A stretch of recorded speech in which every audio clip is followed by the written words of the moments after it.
Good morning. Welcome to my therapy garden. This is Webster. We're playing in the dirt, help to take away my hurt. Today, we're doing an unboxing of roses. Like I told you before, roses are my wife's favorite flower. So I need to make sure I have lots of roses. So when I get in trouble, I don't have to be buying expensive roses. I can just go to the garden and cut my own roses. And I get in trouble a lot, so I need lots of roses. So we have 4 roses that we got from David Austin, and they are bare root roses. They come adequately packed in a box and then in plastic with wrap to keep the moisture in. So they still have moisture, they're not dried out, so the plant can be hydrated. And it's recommended once we take these out of the box to put them in water so they can soak for 2 to 3 hours. And if they come at night, then you could have them soaking overnight. That will be fine also. And then we'll plant them. And we show you in a video before how we plant bare root roses. So now look at the roses that we got.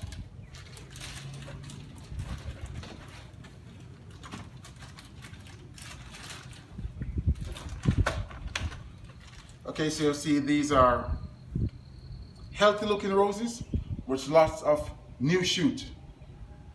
And this one is Thomas A. Becket. This one is a Thomas A. Becket.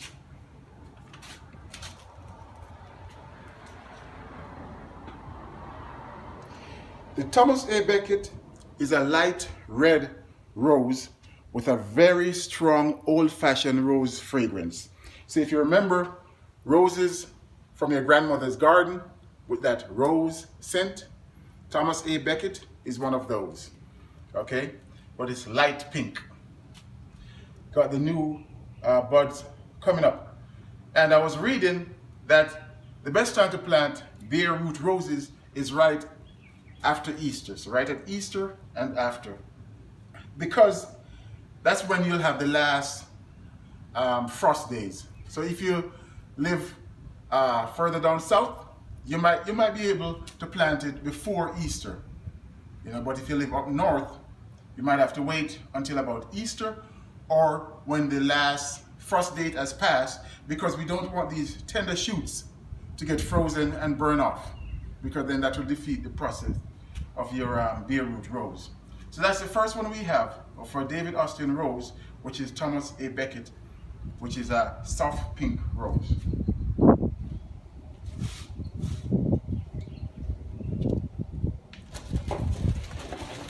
And we got 4 of them. The next one is Munsteed Wood. Munsteed Wood. I'm very familiar with Munsteed Wood. Munsteed Wood is a velvety red rose. So that deep red velvety color. And it got that strong fragrance.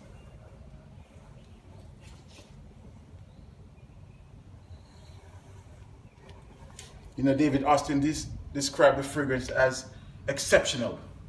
So it has that strong fragrance which you won't soon forget. The only thing I can think that come close to a Munsteed Wood in fragrance would be the hybrid tea, Mr. Lincoln. Mr. Lincoln is also a fragrant rose. So we can see it's a strong root with lots of branches. The root having new hair fibers coming out. You can see the little white hair fibers.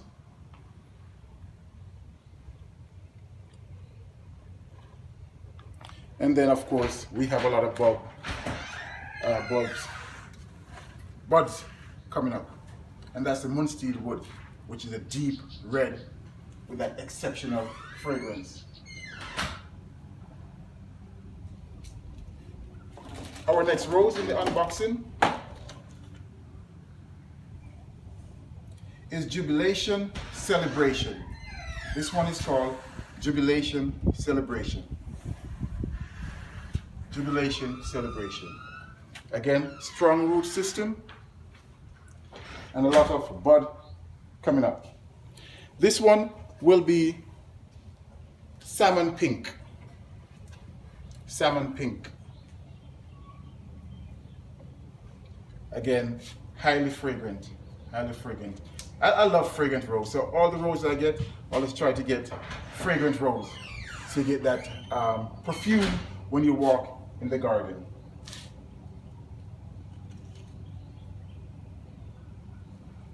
And my last rose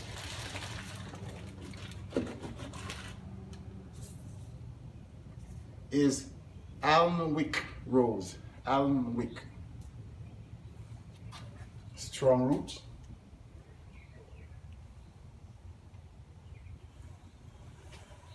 This is a soft pink rose, and it's also highly fragrant. Alnwick Rose. So once we finish with this video, I'll put them in water for about 2 or 3 hours so they can be adequately hydrated, and then I'll go planting them.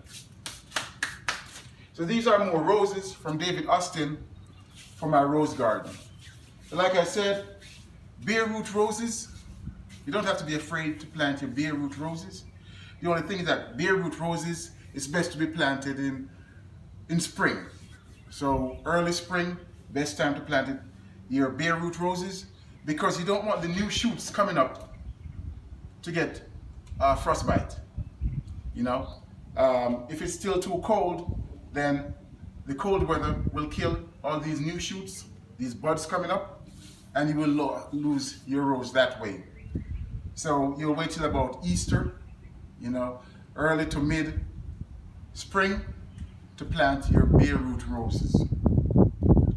All right, and we have all these 4 David Austin roses, which are highly fragrant roses, and these are suitable for zone 4 to 11.